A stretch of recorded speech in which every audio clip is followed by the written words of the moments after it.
35장의 말씀을 보겠습니다. 우리 함께 천천히 한 목소리로 합독해 보겠습니다. 모세가 이스라엘 자손의 온 회중을 모으고 그들에게 이르되 여호와께서 너희에게 명령하사 행하게 하신 말씀이 이러하니라. 엿새 동안은 일하고 일곱째 날은 너희를 위한 거룩한 날이니 여호와께서 엄수간 안식일이라.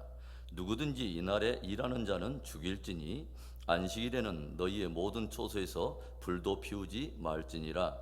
모세가 이스라엘 자손의 온 회중에게 말하여 이르되 여호와께서 명령하신 일이 이러하니라. 이르시기를 너희 소유 중에서 너희는 여호와께 드릴 것을 택하되 마음에 원하는 자는 누구든지 그것을 가져다가 여호와께 드릴지니 곧 금과 은과 놋과 청색 자색 홍색 실과 가늘게 배실과 염소털과 붉은 물들인 수양의 가죽과 해달의 가죽과 조각목과 둥유와 및 관유에 드는 향품과 분향할 향을 만드는 향품과 호마노며 에봇과 흉패에 물릴 보석이니라.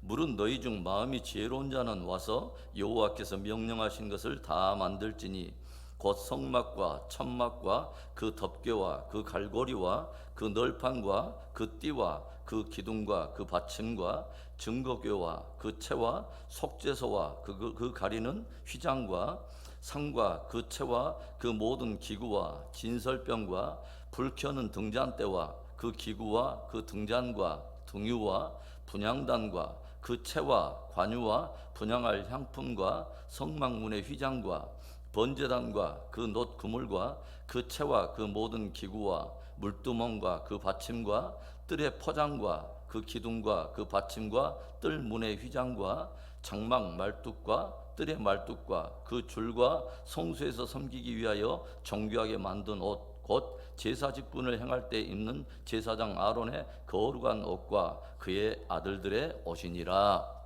새벽마다 우리가 계속해서 생명의 삶 큐티 말씀을 중심으로 해서 우리가 은혜를 나누고 있습니다.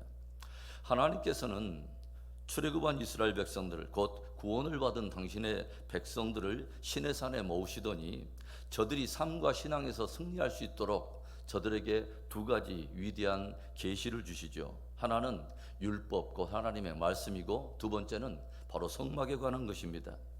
하나님께서는 구원받은 당신의 백성들이 광야에 나와서 이무적으로 제멋대로 표류하며 방종하지 않고 약속의 땅인 가나안 땅에 이르기까지 삶과 신앙에서 거룩함을 이루고 승리할 수 있도록 율법과 성막에 대한 계시를 주신 것입니다. 율법 안에는 구원받은 백성들이 이제는 어떻게 구원받은 백성으로 삶을 살아가야 할 것인가 하는 삶의 구체적인 지침들이 담겨져 있고, 성막 안에는 그렇다면 하나님의 구원받은 백성들은 어떻게 하나님을 예배할 것인가 하는 경건의 지침들이 담겨 있습니다. 그래서 주님은 당신의 백성들이 하나님의 말씀과 성막을 중심으로 하는 이 예배와 경건의 삶을 통해서 성화를 이루어가도록 특별한 은혜의 계시를 주셨다고 하는 것입니다. 십자가의 구원을 받아서 오늘도 약속의 땅 천성을 향하여 순례의 길을 행하는 저와 여러분, 늘 말씀을 붙들고 성전을 중심으로 하는 예배와 경건 생활을 통해 거룩한 성화를 이루어가며 가나안에 합당한 믿음을 준비하는 복된 지혜가 있기를 주의 이름으로 축원합니다.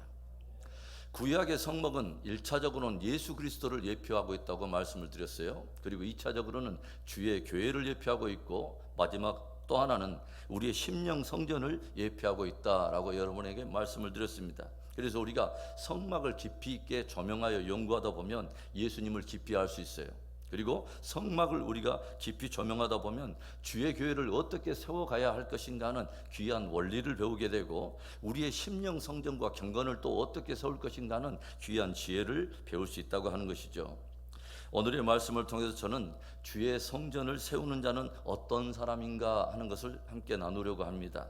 하나님께서는 어떤 사람을 통해서 주의 성전을 세워갈까요? 첫째로는 하나님 편에 자신을 구별하는 자입니다. 오늘 말씀을 보면 성막에 대한 계시를 주시기 전에 하나님께서 무엇을 먼저 말씀하십니까? 안식일에 대한 계명을 말씀하세요. 성막과 안식일을 지키는 것이 무슨 관계가 있을까요? 2절과 3절의 말씀, 엿새 동안은 일하고 일곱째 날은 너희를 위한 거룩한 날이니 여호와께 엄숙한 안식일이라. 누구든지 이날에 일하는 자는 죽일지니 안식일에는 너희의 모든 처소에서 불도 피우지 말지니라. 안식일은 우리가 잘 알다시피 하나님의 창조 사역과 관련이 있는 주제입니다. 하나님께서는 모든 만물을 엿새 동안 창조하시고 일곱째 날에 안식을 하시죠. 그리고 일곱째 날을 거룩하게 하시고 복되게 하시고 모든 당신의 지음받은 피조물을 당신의 안식에 초대하는 것을 우리가 보게 되죠. 그래서 하나님의 모든 창조의 세계 안에서는 그분의 모든 지음받은 피조물이 일곱째 날에 그분 안에서 주님과 더불어 안식과 쉼을 누리고 예배를 통해서 그분의 영광을 즐거워하게 하셨다고 하는 거죠. 하나님께서는 오늘 당신의 백성들이 성막을 짓기 전에 먼저 하나님께서 친히 모든 피조물 앞에서 먼저 본을 보이신 바로 그 안식의 원리에 대해서 스스로를 구별하여 그분 편에 속할 것을 엄히 요구하시는 것을 우리가 보게 되죠. 거룩한 성막을 짓는 일에 앞서서 먼저는 하나님 편에 자신을 구별하여 드리는 바로 그 일이 우선되어야 할 것을 가르치신 것입니다. 하나님 없는 애굽에는 안식일이 없습니다. 하나님 없는 세상에는 주일이 없습니다. 그러나 구원받은 당신의 백성 이스라엘에게는 새롭게 안식일이 있다고 하는 거죠. 그래서 안식일이 하나님 없는 세상과 하나님의 백성들을 갈라버리는 아주 중요한 경계선이 된다고 하는 것입니다. 오늘 주님은 성막을 짓기 전에 먼저 구원받은 이스라엘 백성들에게 안식일을 지킴으로 철저하게 하나님 편에 서야 할 것을 주님이 도전하십니다. 저와 여러분에게 중요한 일은 먼저는 자신을 구별하여 철저하게 하나님 편에 서는 것입니다. 늘 하나님 편에 서서 주의 교회를 아름답게 세워가는 복된 신앙 되기를 주의 이름으로 축원합니다. 하나님은 어떤 사람을 통해서 주의 성전을 세우실까요? 두 번째는 자원하여 기쁨으로 헌신하는 사람들입니다. 성막을 지으려면 거기에 많은 재료들이 필요하죠. 거룩한 성물을 만들기 위해서는 금과 은과 놋이 필요하고 각종 휘장을 만들기 위해서는 청색, 자색, 홍색 실과 가늘게 꼰 배실이 필요하죠. 또 성막 덮개를 위해서는 염소털도 필요하고 붉은 물들인 수양의 가죽이나 또는 해달의 가죽도 필요합니다. 각종 관유를 만들기 위해서는 향품도 필요하고 또 흉패를 만들기 위해서는 흉패에 맞물릴 보석들이 요구되는 것이죠. 그렇다면 이런 재료들을 어떻게 구할 수 있을까요? 5절의 말씀을 보면 너희의 소유 중에서 너희는 여호와께 드릴 것을 택하되 마음에 원하는 자는 누구든지 그것을 가져다가 여호와께 드릴지니 곧 금과 은과 놋과. 하나님께서는 마음에 원하는 자, 즉 자원하는 헌신을 통해서 당신의 전이 세워지기를 원하시고 자원하여 기쁨으로 드리는 그 예물들을 드리라 말씀하십니다. 하나님께서 원래 성막에 대한 계시를 처음으로 모세에게 주실 때에 첫 마디 들려주셨던 말씀이 출애굽기 25장 2절의 말씀인데요. 이스라엘 자손에게 명령하여 내게 예물을 가져오라 하고 기쁜 마음으로 내는 자가 내게 바치는 모든 것을 너희는 받을지니라. 하나님은 모세에게 무엇을 말씀하시냐면 너는 백성들이 기쁜 마음으로 드리는 그 자원하는 예물을 받아서 그곳으로 성막을 지으라 라고 말씀을 하셨다고 하는 거죠. 그렇다면 그 결과는 어떠했을까요? 백성들이 어떻게 반응했을까요? 출애굽기 36장 5절부터 7절의 말씀을 보면 모세에게 말하여 이르되 백성이 너무 많이 가져오므로 여호와께서 명령하신 일에 쓰기에 남음이 있나이다. 모세가 명령을 내리매 그들이 진중에 공포하여 이르되 남녀를 막론하고 성소에 드릴 예물을 다시 만들지 말라 하며 백성이 가져오기를 그치니 있는 재료가 모든 일을 하기에 넉넉하여 남음이 있었더라.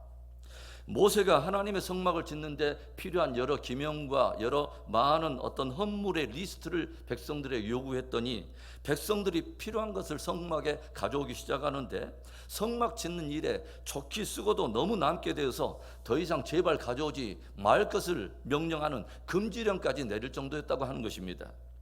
주의 성전을 세우는 일, 주의 뜻을 이루는 일에 넉넉한 그 마음이 복이 있는 마음인 줄로 믿습니다.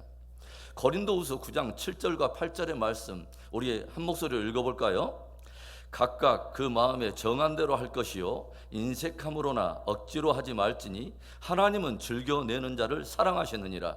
하나님이 능히 이 모든 은혜를 너희에게 넘치게 하시나니 이는 너희로 모든 일에 항상 모든 것이 넉넉하여 모든 착한 일을 넘치게 하게 하려 하심이라.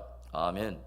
사랑하는 성도 여러분, 주께 드리는 것에 인색함과 억지로가 아니라 넉넉함과 늘 부요함이 있기를 축복합니다.